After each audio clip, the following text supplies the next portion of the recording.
미라클 모닝. 이 시간은 데살로니가전서 3장 5절 말씀을 통해서 시험하는 자는 마귀 사탄입니다 라는 제목으로 말씀을 전하겠습니다. 믿음과 사랑과 소망이 가득 찬 교회라면 데살로니가 교회를 닮은 교회요, 아름다운 교회임에 틀림이 없습니다. 믿음과 사랑과 소망이 가득 찬 성도라면 성숙하고 아름다운 성도임이 틀림없습니다. 그런데 이런 분이 시험을 받을 수 있을까요? 이런 교회도 시험을 받을 수가 있을까요? 성경은 그런 교회라도, 그런 사람이라고 할지라도 시험이 온다고 말씀합니다. 시험은 시험하는 자가 찾아와 시작됩니다. 데살로니가전서 3장 5절에서 이런 까닭에 내가 더 이상 참지 못하고 너희의 믿음을 알아보려고 사람을 보내었노니 이것은 그 시험하는 자가 어떤 식으로든 너희를 시험하여 우리의 수고를 헛되게 하지 못하게 하려 함이었노라 라고 했습니다. 어떤 교회이든지 어떤 그리스도인이든지 시험하는 자가 찾아와 시험할 수 있습니다. 어떤 식으로든 시험을 합니다.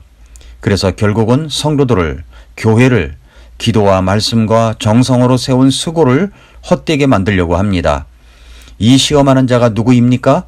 이 시험하는 자는 마귀 사탄입니다. 이 시험하는 자는 마귀 사탄입니다. 그렇다면 이 시험하는 자, 마귀 사탄에 대해서 알아볼까요? 첫째로, 사탄은 예수님을 시험했던 자입니다. 마태복음 4장 11절에 보면 그때 예수님께서 성령의 인도를 받아 마귀에게 시험을 받으러 광야로 들어가사 밤낮으로 40일 동안 금식하시고 그 뒤에 줄이시니라. 그 시험하는 자가 그분께 나와 이르되 네가 만일 하나님의 아들이거든 라고 했습니다. 사탄을 가리켜 시험하는 자라고 일컫고 있습니다. 이 시험하는 자를 요한계시록 12장 9절에서는 이렇게 언급합니다. 그 큰 용, 즉 저 옛뱀 곧 마귀라고도 하고 사탄이라고도 하며 온 세상을 속이는 자가 내쫓기더라. 그가 땅으로 내쫓기니 그의 천사들도 그와 함께 내쫓기니라 라고 했습니다. 마귀 사탄은 예수님에게 3가지 시험을 했지만 결국 패배하고 물러납니다. 여기서 우리가 알아야 할 것은 마귀 사탄은 예수님도 시험했던 자라는 것을 잊지 말아야 합니다. 둘째로, 마귀 사탄은 그리스도인들도 시험한다는 것입니다. 오늘 본문에서도 그렇게 말씀합니다. 그 시험하는 자가 어떤 식으로든 너희를 시험하여 우리의 수고를 헛되게 하지 못하게 하려 함이었노라. 너희를 시험하여. 저도 여러분도 사탄은 시험합니다. 고린도전서 7장 3절부터 5절에 보면 남편은 아내에게 합당한 애정을 베풀고 아내도 남편에게 그와 같이 행할지니라. 아내가 자기 몸을 마음대로 하지 못하고 남편이 하며 남편도 이와 같이 자기 몸을 마음대로 하지 못하고 아내가 하느니라. 너희를 서로를 속여 권리를 빼앗지 말라. 너희가 금식과 기도에 전념하기 위하여 동의를 구해 얼마 동안 그리하는 것은 예외이나 다시 함께하라. 이것은 너희가 참지 못함으로 인해 사탄이 너희를 시험하지 못하게 하려 함이라 라고 했습니다. 부부에게도 시험은 찾아옵니다. 성적인 문제로 인해서 찾아올 수 있습니다. 부부가 떨어져 사는 문제에 대해서 언급합니다. 왜요? 참지 못하는 성적인 유혹 때문에 사탄이 시험할 수 있기 때문입니다. 사탄은 육신의 정욕과 안목의 정욕으로 유혹합니다. 이런 유혹을 적극적으로 사탄이 시도해 올 때 얼마든지 시험에 들 수 있다는 것을 고린도전서 말씀은 강조하고 있습니다. 에베소서 2장 1, 2절에서는 사탄을 이렇게 표현했습니다. 또 그분께서 범법과 죄들 가운데서 죽었던 너희를 살리셨도다. 지나간 때에는 너희가 그것들 가운데서 이 세상의 행로를 따라 걸으며 공중의 권세 잡은 통치자 곧 지금 불순종의 자녀들 가운데서 활동하는 영을 따라 걸었느니라 라고 했습니다. 공중의 권세 잡은 통치자, 불순종의 자녀들 가운데서 활동하는 영. 마귀 사탄은 예수님도 시험했습니다. 마찬가지로 저와 여러분도 얼마든지 시험하는 자입니다. 불평으로, 성적인 것으로, 말로 얼마든지 마귀는 시험할 수 있습니다. 이간질의 명수입니다. 그렇다면 두 번째로 마귀 사탄의 본질은 무엇일까요? 일본이 진주만 기습 공격한 진주만 사건에 대해서 아십니까? 1941년 12월 7일에 일어났던 사건입니다. 전혀 예상하지 못했던 날과 시간에 일본군이 기습 공격을 한 것입니다. 그 반세기가 넘어섰을 때 2001년 9월 11일 이와 유사한 일이 또 벌어졌습니다. 아무도 생각지도 못했던 테러 공격으로 미국의 뉴욕의 상징이었던 쌍둥이 빌딩이 순식간에 무너져 버렸습니다. 테러리스트들에 의해 납치된 비행기들이 세계무역센터와 국방성 건물을 공격했을 때 미국은 숨을 멎는 듯 했습니다. 정말 상상을 초월한 사건이었습니다. 이 세상에는 정말 다양한 적들이 있습니다.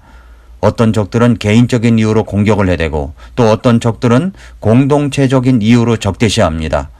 지피지기면 백전백승이라고 했습니다. 적을 알면 이길 수 있는 확률이 많은 것입니다. 그런데 이 말도 한계가 있습니다. 우리들 주변에는 얼마나 다양한 적들이 날뛰고 있는지 모릅니다. 악이 존재하고 있습니다. 그것은 바로 마귀 사탄입니다. 마귀 사탄의 조종을 받아서 움직이는 사탄의 무리들이 얼마나 많은지 모릅니다. 우리나라도 인권이라는 이름으로 활동하는 악한 사람들, 하나님을 대적하고 공격하고 사람들을 비도덕적이고 잘못된 곳으로 인도하는 사람들이 얼마든지 있습니다. 악은 그 이름을 가지고 있습니다. 사탄, 악마입니다. 마귀입니다. 사탄은 하나의 영적인 존재입니다. 루시퍼는 성경에서 하나님에게 대적하는 천사장 중의 하나로 등장합니다.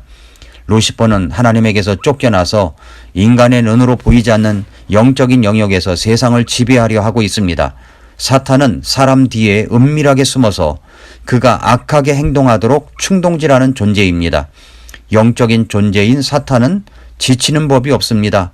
피곤하지도 않습니다. 잠을 잘 줄도 모릅니다.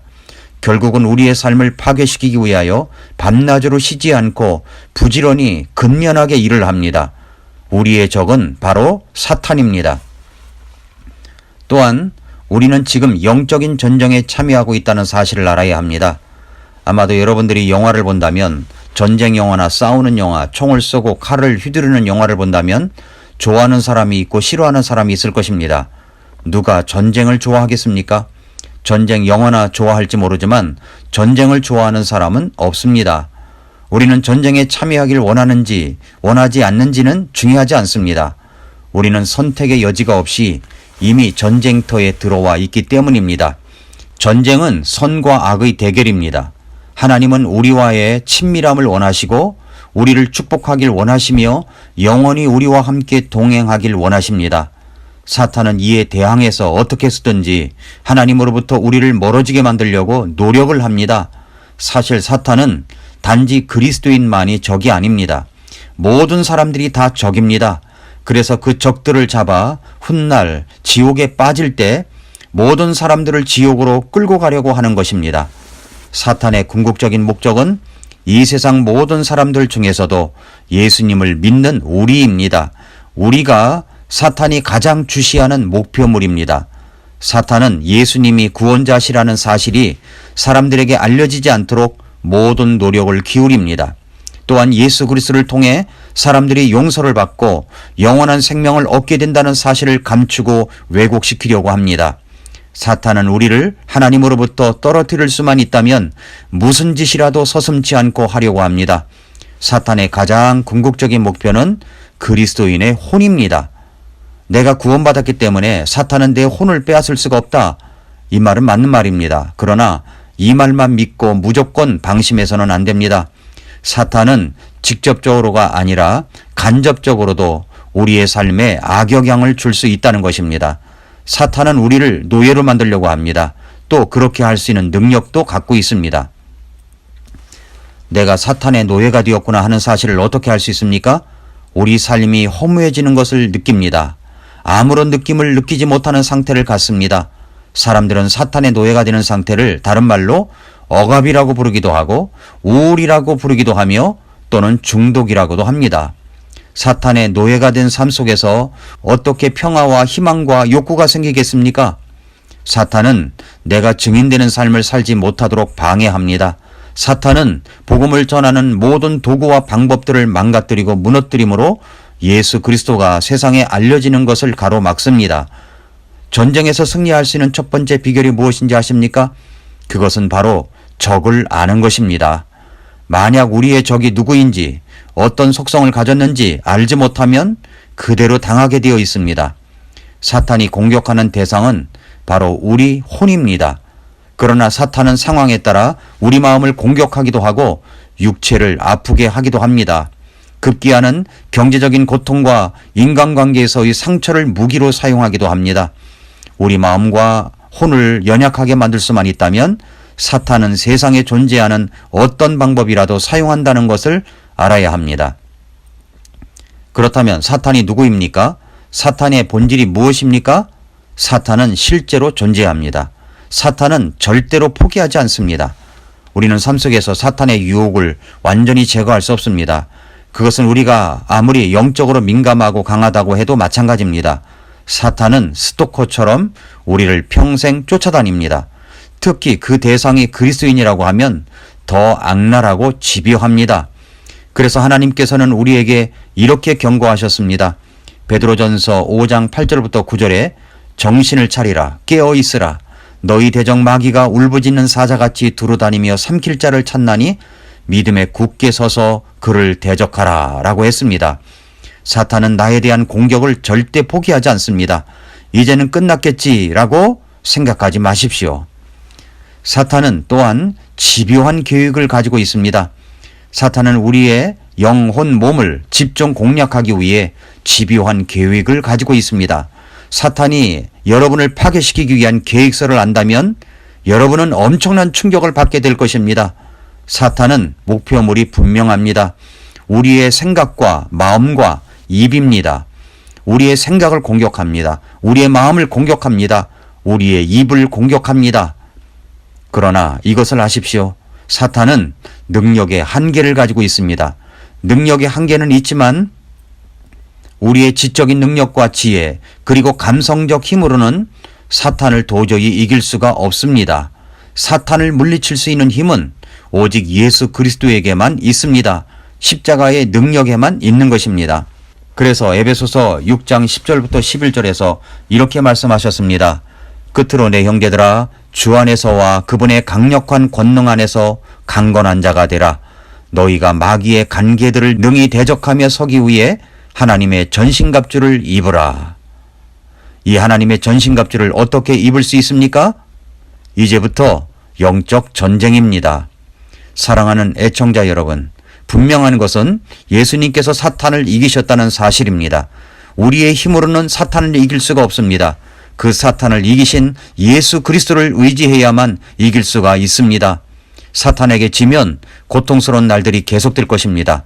승리를 할 때 평안한 생활을 누릴 수가 있습니다. 데살로니가전서 3장 5절에 이런 까닭에 내가 더 이상 참지 못하고 너희의 믿음을 알아보려고 사람을 보내었노니 이것은 그 시험하는 자가 어떤 식으로든 너희를 시험하여 우리의 수고를 헛되게 하지 못하게 하려 함이었노라. 사랑하는 애청자 여러분, 오늘도 예수님 안에서 예수님의 이름으로 승리와 기쁨이 있는 하루가 되시기를 축복합니다. 그래서 오늘도 미라클 모닝입니다.